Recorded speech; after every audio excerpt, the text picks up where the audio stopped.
Good evening বন্ধুরা, আমি মঞ্জুশ্রী আর তোমরা দেখছো বেঙ্গলি ব্লগ উইথ মঞ্জুশ্রী চ্যানেলের আরও একটা নতুন ব্লগ। তো আজকের ব্লগটা সন্ধ্যা থেকেই শুরু করছি। এখন বাজে 6টা আর এখন সন্ধ্যাটা দেবো, সন্ধ্যা এখনও দেওয়া হয়নি। তো চলো সন্ধ্যাটা দিয়ে আসি। তো এখন সন্ধ্যাবেলা, সন্ধ্যা দেওয়ার আগে চারিদিকে ঘরে বাইরে একটু ছড়া দিয়ে নিচ্ছি।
আমার সন্ধ্যা দেওয়া কমপ্লিট হয়ে গেছে।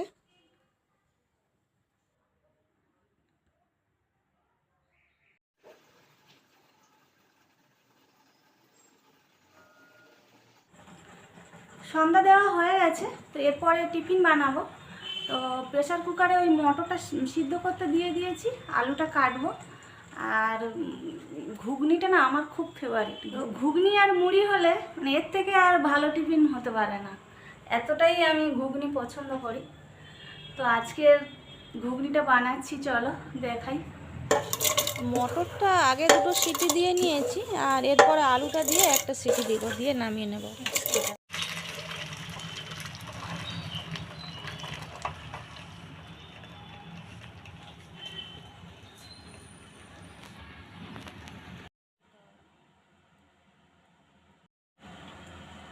দেখো তেলটা গরম হলে এর মধ্যে গোটা গরম মশলা একটু দিয়ে দিচ্ছি আর তারপরে 5 ফোড়ন দিয়ে পেঁয়াজটা তুলে দেব।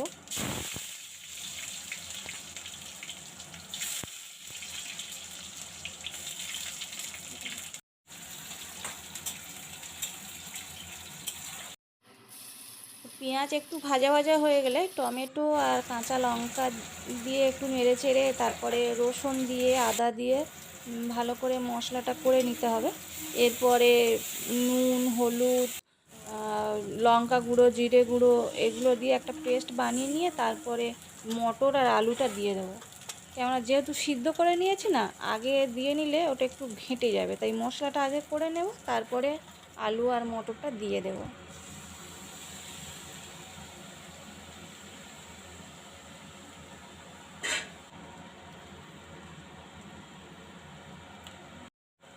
আচ্ছা, আমি না ঘুগনি বানানোর সময় ওই মটর আর আলু যে সিদ্ধ করি ওই জলটাই ঢেলে দিই, মানে আউট এমনি আর জল দিই না। আর এই জলটা দিলে না ঘুগনিটা খুব টেস্ট হয়। আর ঘুগনিটা যখন একটু ফুটবে তখন মানে প্রায় হাফ যখন হয়ে যাবে, একটা বাটিতে অল্প করে একটু বেসন নিয়ে সেটা একটু জলে গুলে আর এই ঘুগনির মধ্যে দিয়ে দিতে হবে, দিয়ে খুন্তি দিয়ে সঙ্গে সঙ্গে নেড়ে দিতে হবে, না হলে কিন্তু ওটা মানে ডেলা ডেলা হয়ে যাবে। আর এটা করে দিলেই না ঘুগনির যে ঝোলটা একটু হালকা ঘন ঘন হয় আর টেস্টটাও অনেকটা বাড়ে। তো দেখো আমার ঘুগনি হয়ে গেছে, ঢেলে দিয়েছি। এবারে উপরে একটু গোলমরিচ ছড়িয়ে দিচ্ছি আর একটু গরম মশলা গুঁড়ো ছড়িয়ে দিচ্ছি। এই গোলমরিচের ফ্লেভারটা আমাদের বাড়ির সবাই খুব পছন্দ করে, ওই জন্য গোলমরিচটা ঘুগনিতে আমি দিই।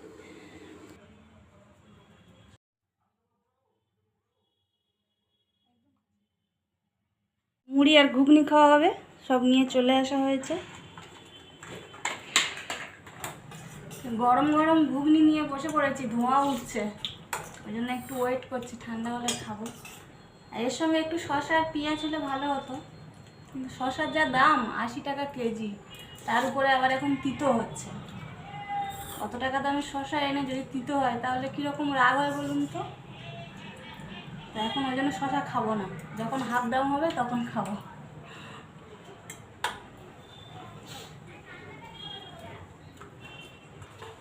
তো আমার বাবু বলছে আমাকে ঘুগনিটা সোপাতে দিয়ে যাও। ও আর টেবিলে খেলো না, সোপাতে ঘুগনি আর মুড়ি দিয়ে এসেছিলাম, সোপাতে বসে বসে খাচ্ছে। আর আমরা দুজনে খাচ্ছি আর গল্প করছি। তো আমরা খেয়ে নিই, তারপরে আবার কথা হচ্ছে। সিদ্ধার্থের দয়া, কবি হচ্ছে নবীনচন্দ্র সেন। এখানে সিদ্ধার্থের অর্থাৎ গৌতম বুদ্ধের জীবনে ঘটে যাওয়া একটা কাহিনী এখানে তুলে ধরেছে এই কবিতায়। একদিন নির্জনে মনোহর পুরোদ্যানে, মানে একদিন সিদ্ধার্থ মনোহর পুরোদ্যানে মানে হচ্ছে পুরনো একটা বাগানে, মনোহর পুরোদ্যানে বলতে রাজবাড়ি সংলগ্ন একটা বাগান। তো সেখানে বসে বসে একদিন নির্জনে বসে বসে সিদ্ধার্থ ভাবিতেছিল বসি অন্য মনে, মানে অন্যমনস্কভাবে রাজবাড়ি সংলগ্ন যে বাগান আছে সেখানে নির্জনে বসে বসে ভাবছে। শুক্ল মেঘখণ্ড মতো রাজহংস শত শত আনন্দ লহরী পূর্ণ করিয়া গগন, যাইছে ভাসিয়া সুখে হঠাৎ আহত বুকে একটি কুমার অঙ্কে হইল পতন। শুক্ল মেঘখণ্ড মতো রাজহংস শত শত, মানে সাদা মেঘপুঞ্জ যেরকম আকাশে ভাসে ওই রকম বলছে শয়ে শয়ে রাজহাঁস আনন্দ লহরী পূর্ণ করিয়া গগন, মানে সারা আকাশে আনন্দের ঢেউ তুলে যাইছে ভাসিয়া সুখে, মানে সুখে পুরো আকাশে যেন ওরা আনন্দ করতে করতে উড়ে যাচ্ছে। হঠাৎ আহত বুকে একটি কুমার অঙ্কে হইল পতন। হঠাৎ একটা রাজহাঁসের বুকে তীর লাগে এবং কুমার অর্থাৎ সিদ্ধার্থের অঙ্কে মানে কোলে, সিদ্ধার্থের কোলে একটা রাজহাঁস এসে পড়ে। উদ্ধার করিতে স্বরে লাগিল কোমল করে, কুমার প্রথম এই বুঝিল বেদন। এবারে যখন দেখছে যে তার একটা কোলে রাজহাঁস পড়েছে এবং তার গায়ে সেই তীর বা শরটা লেগে আছে, সে তখন খুব আস্তে আস্তে করে যাতে তার না লাগে মানে সেই তীরটা বের করছে, এবং তাতে যে সে কষ্ট পাচ্ছে সেটা দেখে কুমার প্রথম বুঝিল বেদন, মানে এই যে বেদনা যন্ত্রণা প্রথম অনুভব করলো। কেননা সে রাজকুমার ছিল, সেই রকম যত্নে সে বড় হয়েছে, মানে দুঃখ কষ্ট অতটা সে বুঝতে পারেনি।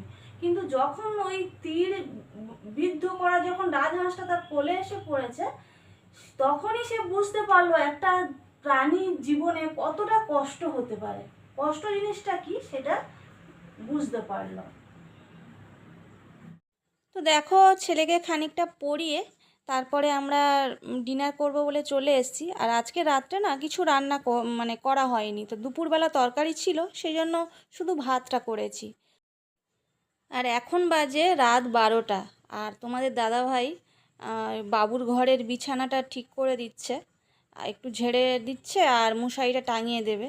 এটা কিন্তু তোমাদের দাদাভাই প্রত্যেক দিন করে, মানে সারাদিন আমি সংসারে কাজ করি কিন্তু এই কাজটা তোমাদের দাদাভাই করে। আজ প্রায় 14 বছর হতে যায় বিয়ে হয়েছে, মানে এই 14 বছর ধরেই এই কাজটা করছে।